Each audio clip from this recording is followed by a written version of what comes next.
Welcome to SiteOwl support. In this video, we will review where to edit and add plans. Plans are floor plan blueprints that allow us to specifically indicate where devices have been placed. Please note, we use plan and floor plan interchangeably as they mean the same thing in the system.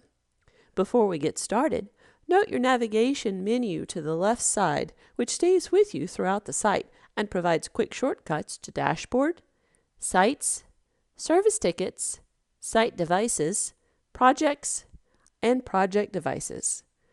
Click on the second icon of a building for Sites. You are now on the Site Dashboard page. Expand the site where the building is located by either clicking on the arrow to the left of the site name or clicking anywhere in the site's row. Once you see the building with the plan you need to edit or add, click the arrow to the right of the building name and select Edit Building. On the building page, you can click on any of the existing plans shown to the left in the Plans box to display and edit plan details such as building address, plan name, and floor plan, the actual blueprint image of your floor. Clicking Browser will allow you to change this image. In the middle of the page is a preview of the image you used for your plans. Please make sure if you make any changes, click the Update Building button at the bottom of the page to save your changes.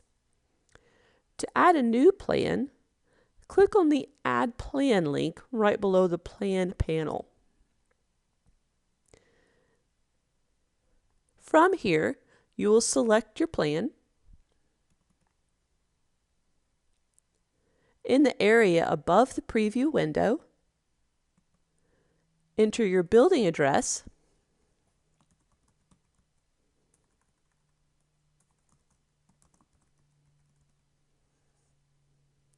your plan name, and of course you've already uploaded your floor plan. Make sure and click on the Update Building button at the bottom of the page to save your changes. You will now see that the plan number has increased on your site page. Take a look around and let us know what you think. And welcome again to SiteOwl support.